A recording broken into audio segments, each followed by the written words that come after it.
Halo teman-teman semua, di video kali ini kita akan sama-sama belajar untuk menggunakan Minitab khususnya untuk mengecek quality produk dari perusahaan kita. Nah, saya asumsikan teman-teman sudah menginstall Minitab terlebih dahulu. Yang saya gunakan ini adalah Minitab versi ke-19. Nah, sebelumnya saya akan sedikit menjelaskan mengenai produk quality itu sendiri. Jadi dalam mengecek suatu quality produk kita ada dua hal yang harus kita cek. Pertama adalah proses capability-nya, yang mana ditunjukkan biasanya menggunakan capability index atau CPK. Ini menunjukkan spesifikasi yang kita harapkan dari perusahaan kita. Yang buat spesifikasi ini adalah perusahaan kita sendiri. Contohnya kita ingin, misalnya kita perusahaan sepatu ya, kita ingin sepatu kita itu warnanya coklat muda, tonnya atau paletnya seperti warna kayu, dan ukurannya 42. Nah, dikatakan proses capability ini bagus atau sesuai spesifikasi bila memang warnanya coklat muda seperti ton warna kayu dan ukurannya ini 42. Ditunjukkan dengan apa sih? Dengan capability index atau CPK-nya ini di atas 1,33. Jadi kalau di bawah nilainya 1,33 berarti dia kurang sesuai spesifikasi. Nah, hal kedua yang harus kita cek adalah proses control, yang biasanya menggunakan control chart.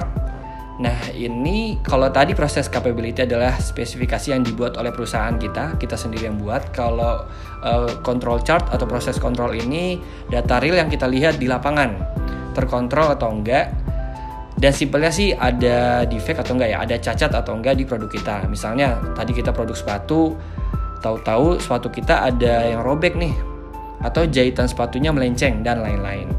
Nah, angka terkontrolnya berapa? Nah, ini tergantung dari data yang kita input, seperti itu. Dan kalau proses kontrol ini biasanya akan ada namanya UCL dan juga LCL. UCL-nya adalah upper control limit, garis di atas garis pusat yang menunjukkan batas kendali atas. Jadi kalau LCL atau lower control limit adalah batas kendali bawahnya. Nah, kadang suatu produk itu terkontrol tapi nggak capable.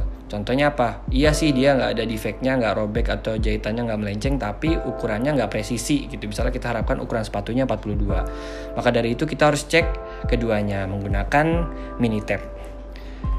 Nah, sebelumnya juga kita harus mengetahui ada dua jenis data. Pertama ada data atribut, yang mana dia itu yes atau no aja, atau pass atau reject. Contohnya apa? Jahitannya rapi atau enggak. Kalau misalnya rapi ya pass ya kan, lanjut ya kan. Kalau nggak rapi ya kita reject. Atau warnanya sesuai dengan palet atau tidak. Data kedua adalah variabel. Data variabel ini data yang ada atau pakai ukuran. Contohnya apa? Ukuran sepatunya misalnya 25 cm, lebar bajunya misalnya 35 cm, dan lain-lain. Yang biasanya kalau data variabel ini kita akan gunakan nanti X bar chart. Nah, langsung aja kita cek gimana cara ngecek quality produk kita menggunakan Minitab. Nah, ini jadi kalau data yang dimasukkan Minitab ini adalah data sampel ya. Jadi kan kalau misalnya kita suatu perusahaan, misalnya perusahaannya sudah besar, pasti kan data produknya banyak ya, mungkin ratusan, ribuan. Nah, di sini di Minitab ini kita masukin data sampelnya. Kalau di sini saya masukin data sampel, contohnya adalah ukuran baju misalnya ya. Lengthnya ini dikatakan kita punya 20 data. Di sini saya masukkan data sampelnya 20 data. Nah, teman-teman kalau pengen ngecek juga atau latihan juga bisa input aja datanya ini. Ini sudah saya input biar efisien waktunya. Nah, gimana cara kita ngecek quality produk kita? Nah, pertama kita cek dulu yang pertama proses kontrolnya. Nah, caranya adalah kita klik statistik, kita klik lalu kita pilih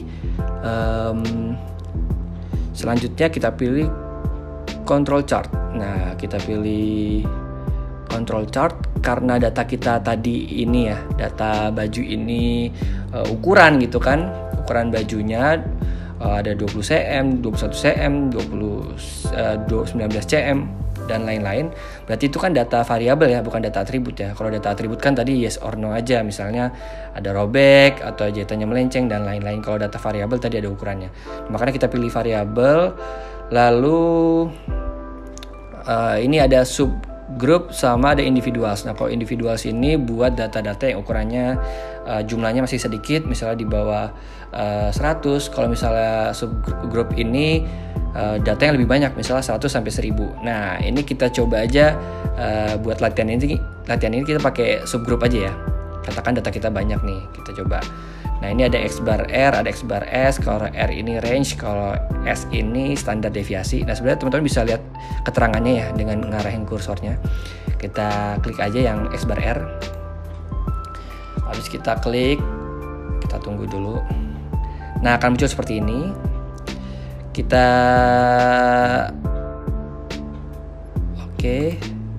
klik all observe, akan muncul length. Nah, ketika kita klik length-nya ini akan muncul C1 length.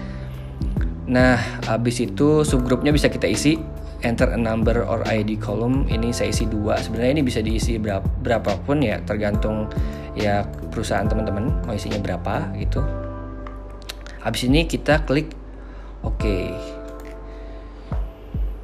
kita tunggu dan akan muncul X bar R chartnya.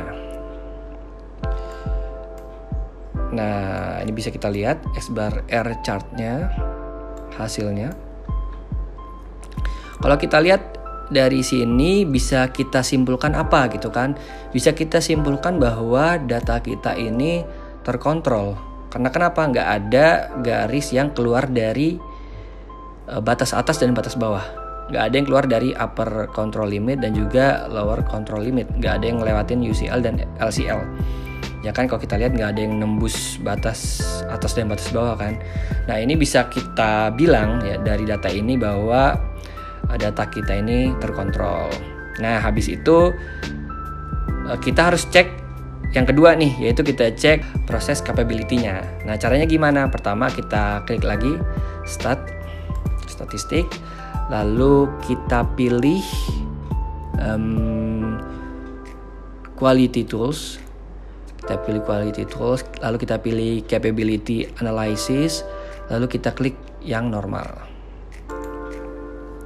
Nah, habis ini keluar length-nya, lalu subgrupnya tadi ya kita samain isinya 2. Nah, ini lower spec dan upper spec-nya kita isi tergantung dari perusahaan kita. Mau batas bawahnya, batas atasnya berapa. Nah, misalnya kalau di sini kita asumsikan bahwa produk tadi kaos kita itu ukuran length-nya ini plus minus 1, bisa dikatakan bahwa produk kita ini memiliki quality yang bagus. Nah, makanya lower spec-nya berarti 19, upper spec-nya 21 kayak gitu ya, dengan standarnya 20. Nah, langsung aja kita klik OK. Nah, akan keluar seperti ini. Oke. Nah, kalau udah gini, gimana cara kita ngecek produk kita ini dikatakan punya kualitas bagus atau enggak? Caranya gimana? Seperti tadi ya. Nah, ini kita cek aja langsung angka CPK-nya atau capability index-nya. Karena ini angkanya 0,18 ya. Kalau kita lihat nih angkanya 0,18, di mana angkanya ini di bawah capability index yang bisa dikatakan bagus, yaitu 1,33. Jadi bisa kita bilang bahwa produk ini kurang memiliki spesifikasi yang baik. Ya, jadi kalau lihat ini langsung lihat aja angka CPK-nya atau capability index-nya. Nah, makanya dari studi kasus tadi, dari data-data tadi bisa kita simpulkan apa sih? Pertama, bahwa produk ini terkontrol ya kan, karena nggak ada yang melewati batas upper control limit dan juga lower control limit ya dari X bar-nya yang ini. Dan juga bisa kita simpulkan yang kedua adalah tapi produk ini kurang memiliki spesifikasi yang baik karena nilai CPK-nya ini di bawah 1,33 dengan syarat ini angkanya 0,18 ya, bisa dikatakan baik ketika CPK-nya di atas 1,33. So, dengan data panjang baju ini ya, yang ada 20 sampel ini, kita bisa menemukan bahwa secara produk terkontrol tapi kurang memiliki spesifikasi yang baik. Nah, mungkin itu aja yang bisa saya sharing. Kalau teman-teman punya insight lain, bisa banget sharing di kolom komentar. Semoga bisa menambah insight kita semua. Semoga bermanfaat. Terima kasih.